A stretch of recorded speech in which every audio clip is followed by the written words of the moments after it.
যুবক, নষ্ট হইও না, চরিত্রহীন হইও না ভাইয়া, জীবনটা বরবাদ করে দিও না। নারী এমনি মিলে যাবে, হুদাই এত পাগল হইও না। এমনি একটা বিবাহিত হালাল স্ত্রী আল্লাহ মিলাই দেবে, এটা আল্লাহর ওয়াদা।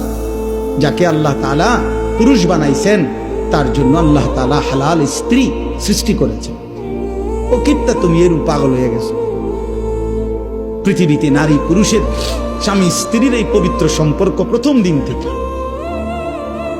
দিন থেকে পৃথিবীর প্রথম সম্পর্ক কিসের সম্পর্ক? স্বামী স্ত্রীর সম্পর্ক। আরে আদম হাওয়া কি ছিল? বোঝো নাই কথা? পৃথিবীর প্রথম সম্পর্ক কিসের সম্পর্ক? স্বামী স্ত্রীর সম্পর্ক। আদম হাওয়া তো কি ছিল? তাহলে বোঝা গেল পৃথিবীতে আল্লাহ তাআলা প্রথম সম্পর্ক কায়েম করছেন স্বামী স্ত্রী। অতএব এটা চলবে, অপেক্ষা করো নওজোয়ান, নষ্ট হইও না। সারা রাত নারী দেখো না, ছবি দেখো না। আমি অনুরোধ করলাম, আমি যদি পারতাম তোমার কাছে গিয়ে বলতাম, আমার যদি সুযোগ থাকতো আমি বুকে জড়াইয়া বলতাম, আমার প্রতি ফোঁটা চোখের পানি তুমি নওজোয়ানের জন্য।